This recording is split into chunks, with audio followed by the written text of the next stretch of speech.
Salut les jardiniers! Faut-il ou non avoir peur de l'intelligence artificielle? Eh bien oui et non. Et dans le pire des cas, ça peut franchement friser l'arnaque. Alors restez bien avec moi, car je risque de fortement vous surprendre. Je suis certain que vous avez tous vu sur internet ces fameuses photos de bouts de nature ou de plantes complètement impossibles. Et je dois dire que pour moi, la dernière en date qui m'a bien fait rire, la voici. C'est cette rose bleue, le bleu n'existe pas chez les roses, avec de petits points blancs et qu'ils nomment pompeusement Polka Dot Blue. Mais pensez-vous que ceux qui créent ce contenu soient complètement stupides? Mais pas du tout. Leur but en fait n'est pas du tout de vous faire croire que ceci est vrai ou faux. Leur but ultime, c'est de vous faire cliquer. Vous likez, vous détestez, vous dénoncez, intelligence artificielle, des milliers de personnes vont partager cette photo. Et tout cela génère de l'argent pour son concepteur, comme TikTok par exemple, qui rétribue en fonction du nombre de vues. C'est simple à comprendre, donc, un bon conseil, vous ne cliquez pas.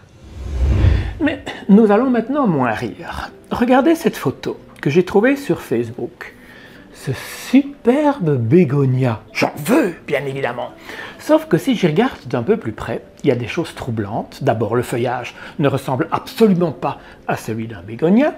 Les tiges ressemblent en fait à une plante grimpante qui retombe, dans ce cas-ci, avec des fleurs semi-doubles toutes plus belles les unes que les autres, blanches et roses. Évidemment, cette plante n'existe pas. Mais là où j'ai beaucoup moins ri, c'est en cliquant sur la photo. Je clique et regardez sur quoi je tombe. Le site, la plateforme de vente Etsy, qui va vous vendre les graines de cette plante. Pouvez-vous imaginer qu'au moment où j'ai cliqué, il y avait 56 000 likes, 20 000 personnes qui ont partagé, et sur le site d'Etsy, au moment où j'ai regardé aussi, à travers le monde, plus de 10 000 paquets de ces graines ont été vendus.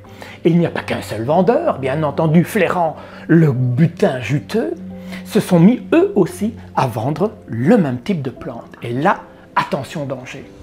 Évidemment, parfois, l'arnaque est facile à déjouer et on rigole bien encore avec, vous voyez, ces fleurs à tête de chat. Et de nouveau, si vous cliquez dessus, vous allez voir, on retombe sur la plateforme de Etsy encore. Et là, vous avez toute une série de possibilités.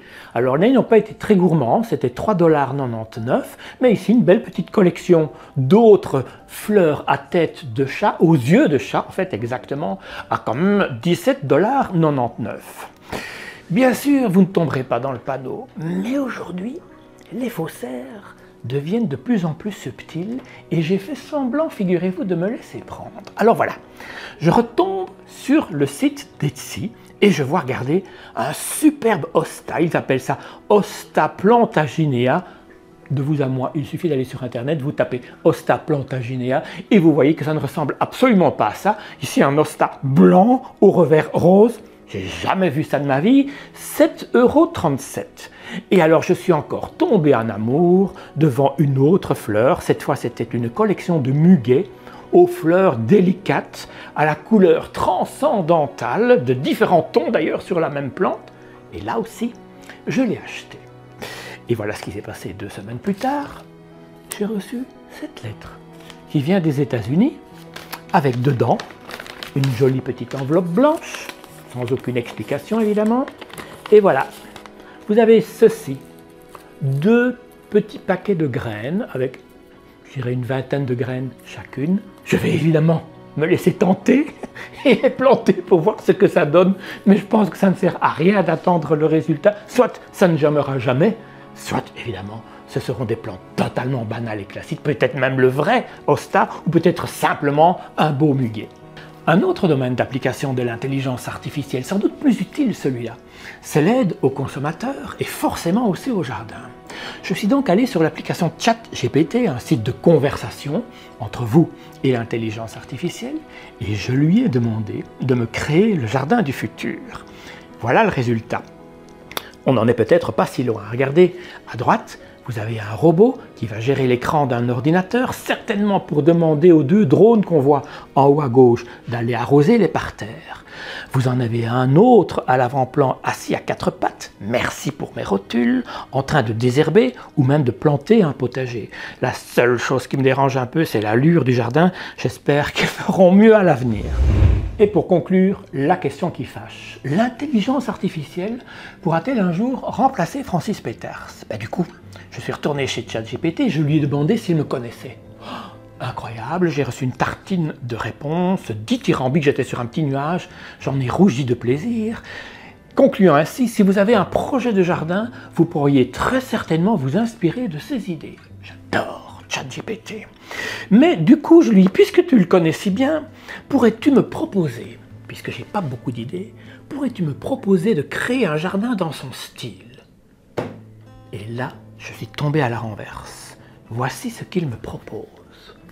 Incroyable. Bon, d'abord, le bon côté des choses.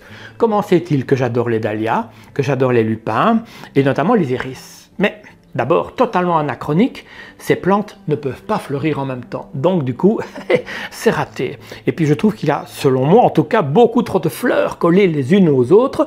Pour le reste, ma foi, c'est pas mal. C'est très champêtre, avec la campagne dans le fond. C'est tout moi. Mais il n'y a absolument aucune explication, aucun plan, aucune directive. Alors franchement, je pense que j'ai encore de beaux jours devant moi et que vous allez encore devoir me supporter quelques années. Salut, salut!